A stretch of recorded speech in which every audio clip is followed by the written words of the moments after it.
Good morning and welcome to another edition of PowerTalk. My name is Patrice Harris and I am the Corporate Communications Manager at SKELEC. PowerTalk is a radio program brought to you by the SKELEC Electricity Company Limited, where we share with you all of the latest occurrences at the company. This morning I'm joined by our newest manager, Mrs. Clarissa Langley-Stevens, who is our Safety and Security Manager at SKELEC. Good morning, Mrs. Langley-Stevens. Good morning, Ms. Harris, and thank you for having me here. And welcome to our edition of Power Talk. I know this is not going to be the last time that we are seeing you. I am putting it out into the atmosphere that you will be a regular guest here on Power Talk. I know that you are, as I mentioned earlier, our newest manager to SKELEC. So give us a walkthrough as to what this new role is that you have at SKELEC. Thank you so much, and good morning to the listening and viewing public. It's indeed a pleasure. The Safety and Security Department at the St. Kitts Electricity, we are very new but very necessary. Safety and security is everybody's business, and I think one of the most critical things for us to look at as a company that produces what persons refer to as an essential service is also having the interests of safety and security of not only our assets but our employees as well as our customers, because we are a customer-based company as well.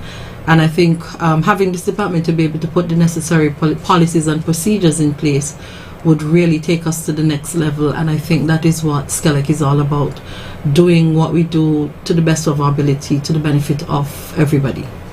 Alright, so you have been in the role for just about a few months now, and prior to your joining there would have been several safety officers, about 2 of them in the company.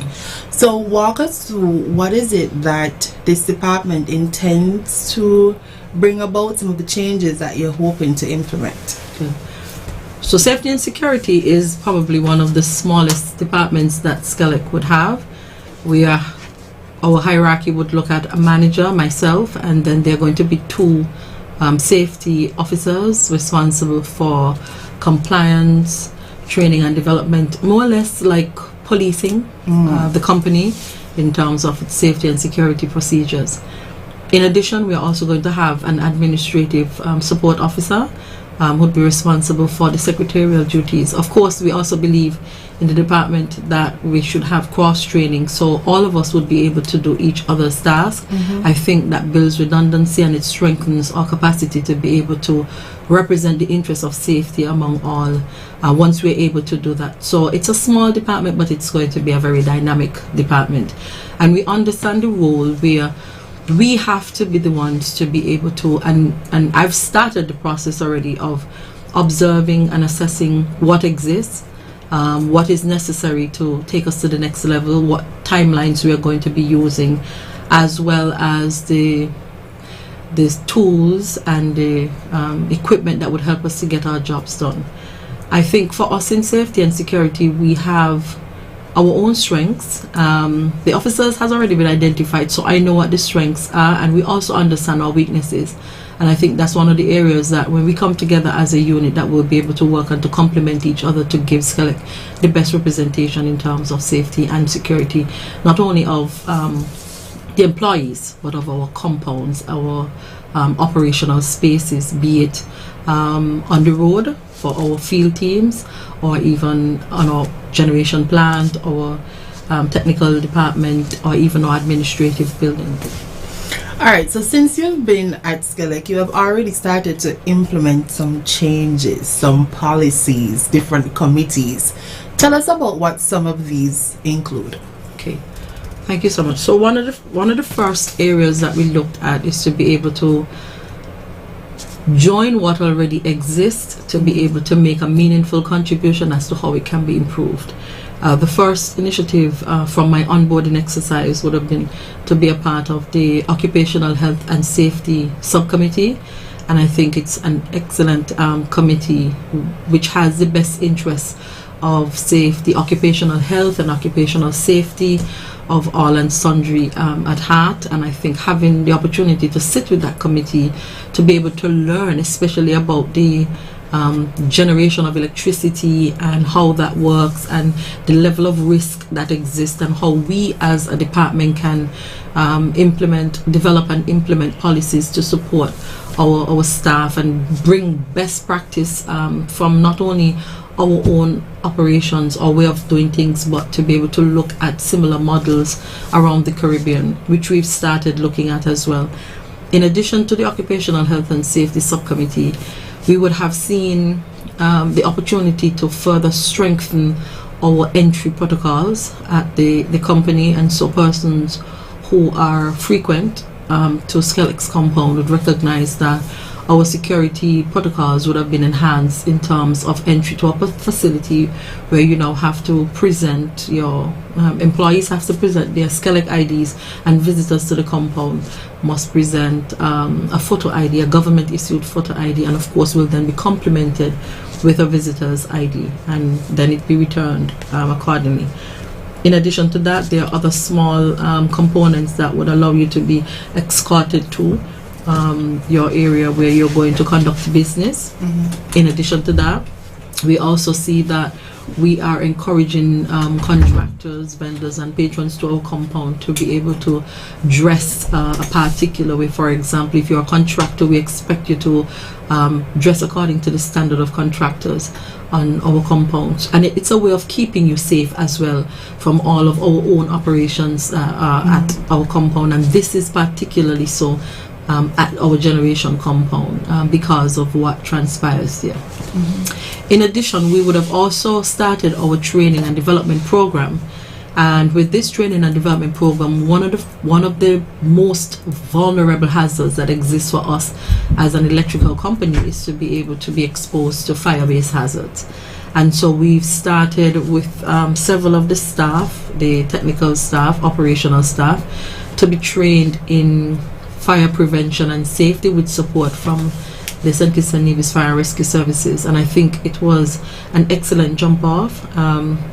It complements what has been implemented as the SKELECs Fire Mitigation Task Team, and that is to be able to provide the company with external technical support and knowledge as to how we can improve our own product and reduce our risk and exposure to fire. And there are several moving parts to that. All right, so you spoke about the Occupational Safety and Health Committee, you spoke about the entry protocols to our compounds, and finally you spoke about the fire mitigation task team. So you've been up to quite a bit since you've been at SKELEC. Now, in implementing any change, as you can imagine, the stakeholders are not always the most receptive of change. Walk me through what the reception level has been like. Do you find that the staff as well as members of the public have been complying, have been understanding of the need for these types of changes? I would want to say, to be fair, yes. Okay, that's good. It wasn't without some opportunities for education and exposure and alertness, because sometimes to be able to implement change, you have to be able to manage the change. And change is one thing that we expect. It's one thing that is going to occur in life, and we have to be able to adapt. Once we are planning to implement an approved measure, we are able to get the opportunity to inform and educate staff or even our patrons that this particular change is being considered to be implemented, and we also include timelines, because those are important, because you can't just get up and implement something without educating people as to why it is being done in the first place, even though they may have basic working knowledge as to why it's being done. We are not receptive to change. We don't like change, and that's the bottom line. But I think once people understand why these changes are being implemented, so for me it's managing the change that is being experienced Staff at first, without prior knowledge, would have been very, very reluctant. And then gradually we found ourselves, being asked questions and being able to provide the answers, and then being able to relate it to current day activities as to why these changes are necessary. And we are slowly seeing, what's that word? They're warming up to the changes, because they understand that any change that is made is to the benefit of them as employees, as well as even our patrons, because you feel safer when you're doing business with a company that demonstrates a high level of responsibility and care and concern for you as a patron. So I think that is our idea of bringing it together and getting persons to understand that there is going to be change, and once we're able to represent the interests of that change, I think we're going to have that buy-in and cooperation, and that is what we see. Lovely to hear that you have gotten the type of reception, especially because some of the changes do impact the operations, the day-to-day operations of the teams. We've spoken about the projects that you have been able to pull off so far, but let's have a conversation about what is to be expected in the future for the safety and security department, especially after it has been built out, maybe not to 100%, but at least up to 60%. What other types of initiatives can we expect? So one of the first things that we would have realized in our own assessment and observations of having the department be implemented and operational, we are realizing that there is a niche, or there is the opportunity to partner with several other departments in terms of our own programming. One of which is, especially as it relates to the employees, is to be able to have excellent working partnership with the component of the staff support officer, the person who provides that type of service, because some of the challenges that we are facing in terms of implementation of our own projects and programs could be because of other experiences or opportunities of exposure. On the negative side, somebody would have been electrocuted, and it was because somebody did not do something right, and so we want to start having those conversations with the employees, supported by the staff support because that does create some trauma. Yes, and so we need to be sure that when we are making these changes, that we are sensitive also to past events, and we can relate to these past events, and we are not being forceful in terms of our implementation. So that is a very strong partnership that has been established, and it's very meaningful, and I've seen it at work already, and it's going to bear a lot of fruits. In addition to that, it is the intention to be able to have a house of safety. It's actually the office for the safety and security department, but we want it to be just more than just an office. We want several internal operations to be able to take place within that space, and we want to be able to have, or be able to trace the history of things that would have occurred that were unsafe practices, to make sure that we put the necessary things in place to allow them, that if they can be avoided, let's avoid them. And then there is also the opportunity of where we hope to be able to enhance or become more visible in the field. The field operation is one of the major components of what SKELEC does, because once a customer calls and says, my power is out because the pole was on fire and I saw fire sparking and our teams have to go out, we have to learn what they're supposed to be doing so that we can be sure that they're doing it safely or safe enough. So we would see an increase in our field operations as well, and we're not just going to go in the field. We're going to be given the opportunity to be exposed to what are they doing and why are they doing it this way. And if there are simple things like ensuring that when you get up on that pole that you're wearing your glove, that you have your hard hat, your belt, your utility belt, so that you don't have to be holding anything unnecessarily in your hands, to be able to prevent you from holding on if you need. So you just tuck that in your belt. So we are learning as we go, so that we can help all of the others to be able to do what they do as safely as they can. And it's not just that, we're looking at our vehicles on the road. SKELEC has a lot of vehicles on the road for various reasons, different sizes of vehicle, and we have to make sure, for example, when you see our trucks out on the road with poles on them.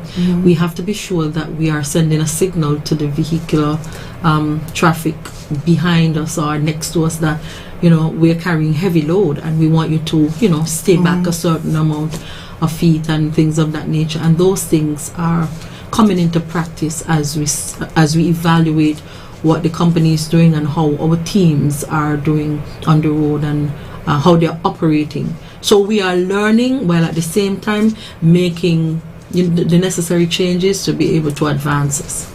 All right, so I've heard you spoken about some of the measures for the transmission and distribution department, our vehicle maintenance team, because that is the department, and they manage a fleet of about 40 vehicles in total.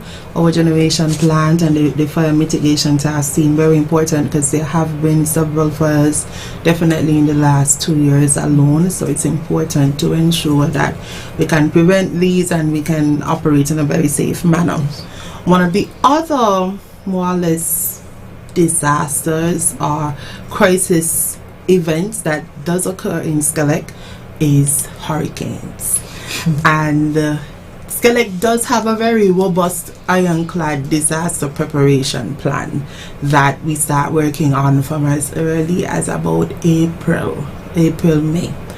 And so now with the introduction of the Safety and Security Department, walk us through what the role of that department is in SKELEC's disaster preparation, monitoring, evaluation, and restoration process. Okay, thank you so much. And funny you should ask that because we had the baptism by fire with Tropical Storm Fiona. Yes. And it was an excellent learning curve because coming from my past professional background and having worked with SKELEC as an external partner and then having to join the SKELEC family, which is an amazing team of hard-working, dedicated persons, you realize that the plan is a representation of the work that is being done in the company. I have to agree with you that the plan is very comprehensive. And I saw it at work. I saw it unfold from the pre-strike meetings to response and restoration and the field activities and the administrative functionaries. Primarily as the safety and security manager, my role is to provide advice, guidance and support to the hurricane coordinator. Someone who comes, and anyone who sits in that role, because I've been exposed to at least 2 hurricane coordinators already, very knowledgeable about the company and the company's positioning and our partnership with entities such as NEMA, what our role is. And of course, a lot of people have the idea that as soon as the electricity goes out, when we are impacted or impacted in particular by a tropical cyclone, that the electricity must come back on. But I have gone into the field and I've seen some of what needs to happen to make the lights come back on. And it's working in high-risk environments because when rain is falling and dealing with electricity, our team has to be very, very careful. I don't think that is something that the ordinary person would be thinking about. They're just thinking about, I want the lights back on. And I am very happy to be able to partner with the various managers of the technical team to be able to ensure that our teams that are out in the field, that they have the necessary gears and equipment to be able to operate safely. While of course restoring the much needed service for our customers. I think that the exposure for Tropical Storm Fiona was an excellent one. We had a lot of lessons learned, and I would have already shared those with the relevant persons. I think our after action plan is as good as our pre-hurricane plan, and I think also we work within a particular time frame, noting the criticalness of the service that we provide. And I believe that we can only improve as we go, and safety and security will do as much as it can to be able to contribute to the upgrading of our already existing, as you use the word, robust plan. And I think anything that is good can always be made better with the necessary technical support. And know-how behind it. And so that's one of the strongest roles that safety and security will play, in addition to the policing that is expected to happen while our teams are functional, whether under the generation plant or out in the field, making sure that while operating in haste and urgency, that we are not making or we're reducing our ability to make errors, because we safety first at all times, and we will not compromise that for anything. And we have to make sure that our employees understand the importance of that, as well as our customers, because if something happens, it will only slow up the process and the service will be delayed anyway. So we want to encourage them to practice safety first, and that's one of our strongest points, and that's our motto. That's what we're going to be guided by in everything that we do, to be able to empower the safety and security department here at SKELEC. All right, we're going to take this opportunity to open the phone lines. If there are any listeners who would like to call in to ask a question, to provide commendations, any feedback that you would like to give, now is the opportunity before we begin to wrap up the program. I'd like to give the listeners an opportunity to call in, because this is an opportunity for the company to also see how we are doing, to be able to rate ourselves. All right, until we get callers, I wanted to get your opinion on this. During the passage of Tropical Storm Fiona, we did have a customer who called in and was a bit anxious to have his power returned, and he said to the dispatcher or the operator on the phone that he saw pictures of APUA, which is Antigua Public Utility, I think, Association, which is the Antiguan version of SKELEC, where they were out in the field already in whatever disturbances there were and returning power. So why is it that the SKELEC team had not started to restore power as yet? So I want you to be able to respond to that in terms of from a safety perspective. Now, before you do though, we have a call on the line. All right. Good morning, caller. Good morning, my darling. Good morning. Glad to hear your voice, my Prime Minister. Hi, Lulu. I'm still happy to have you, happy to hear you. May God bless you and keep you safe. Yes. And I still have a charge against my daughter, you know what for. Yes. We won't go into that. I just want to congratulate you all, and still praying for you all every day, everybody. And I just want you all to continue to what you are doing to help our nation. Thank you all for the service you all have given to the country and to all of us. Have a good day. All right, have a good day. Thank you for calling, Lulu. And good morning to my workers over there. All right. All right, bye. You be good. Bye. Do we have any more callers, GQ? Not at the moment. All right. So, Clarissa? Yes. Sometimes lack of knowledge can cause individuals to be able to make contributions or demands or requests. So once we get under a tropical storm or hurricane watch warning and we are in for direct impact, we become a part of a bigger team, and that is to be able to function under the umbrella of the National Emergency Operations Center once it is activated. And once that happens, the decision to act on certain requests cannot be fulfilled unless we would have gone through certain steps and procedures that guide and govern what happens with the NEOC.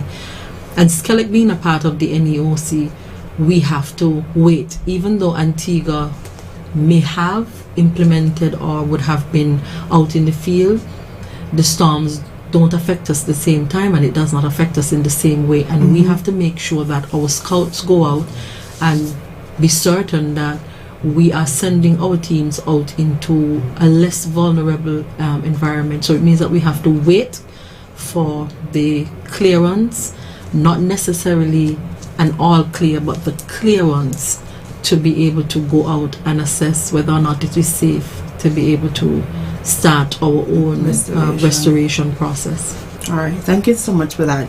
But Clarissa, we're just out of time. Hold on. We Before have another caller? Yeah, we have two. Oh, we do? Okay. All right, let's get the first one. Good morning, caller. You're live. Yes, good morning to you. How are you doing today? I'm doing well, and yourself? I'm doing well, but I've got a little problem. Okay, Jiggy, can you turn up the monitor a bit more? Go ahead, caller. Yeah, I got a little problem. I reporting about for every time I come on and SKELEC, and nobody really assisting area in Newton Ground. I had a couple of trees and I talk about the wires and so up to no minutes. Hurricane season ain't over yet. At least I must congratulate you because I doing a great job because little stampers and they out now with no time. So I'm proud of that. But please send somebody in Newton Ground, ask for Mapo, and I'll show them the areas them. The areas work by me, you got a lot of trees abandoned land where nobody live, and the tree just the other day wire bus with a lot of fire. They come and do it, and then they do nothing to the tree. The tree still there, so please get that organized. The Mapo, where can they find you in Newton Ground? They just go anywhere in Newton Ground and ask for you? I'm the easiest man to find in Newton Ground. Oh, you're the easiest man to find in Newton Ground. All right. Mapo. Okay, I'll let my teams know. Thank you for calling. We apologize for the inconvenience, but the teams have been doing some very extensive work with vegetation management, cutting the trees, and that's where we were able to witness less disruptions of interruptions rather of electricity during the last weather disturbance. So we apologize, and I'll speak to the relevant manager to send the team to look for Mapo in Newton Ground. All right, next caller, you're up. Good morning, caller. Okay, we lost that one. Good morning, caller. All right, they seem like they don't want to answer, so we'll call it up for them. All right. Okay, so we want to thank all of our listeners for calling in. It's always important that we hear from you. I know sometimes it might get a bit frustrated rather, having to call in and report the same thing over and over. Sometimes there are backlogs, and we apologize for that. Sometimes there are more pressing matters. When the team does their assessment, they actually put it as a part of their rotation for work. So it might be included in a rotation for a few weeks from now. So we do apologize, but I always make my best effort to follow up on these complaints. So thank you for issuing them. Mrs. Langley Stevens, I'll give you an opportunity to provide your final parting words for your maiden visit here on Power Talk, and then we'll wrap up the program. Thank you so much. It's always a pleasure to be able to educate the general public and the masses about what is happening. Particularly, we value the opportunity to be able to share specifically about what is happening with safety and security at SKELEC, noting it's the newest component to what we are doing. It's not only the newest component, but probably one of the most critical areas of our own operations, and I think that it should make persons rest a lot easier, noting that SKELEC has accepted that level of responsibility of giving attention to the safety and security components and make the necessary changes where we can. And of course we can't do that on our own, which is why we need to be able to have that rapport and dialogue with the general public, because sometimes they see things that we would not ordinarily see, or they're exposed to things that we would not ordinarily see, and we need to be able to keep the lines of communication open. So it would always be my pleasure to return to this program to be able to join in the conversation and of course the listenership of what is happening out there, so that we can improve our product and ensure that safety becomes one of the top priorities of SKELEC in everything that we do. Thank you, Mrs. Langley Stevens, for joining us, and thank you to all of our viewers, our listeners who are here and abroad. We just want to give you the gentle reminder that SKELEC is the nation's leading utility provider, and we wouldn't have it any other way. Today, the world is celebrating Teachers Day, so I want to take the opportunity to extend my words of appreciation to all of the teachers near and far. We thank you for all of the work that you do, and we want to continue to encourage students to pursue careers in STEM, science, technology, engineering, and mathematics. My name is Patrice Harris, and I'm happy to have been your host today. We'll be back one more time before the month is over, but do have a blessed day. Bye-bye.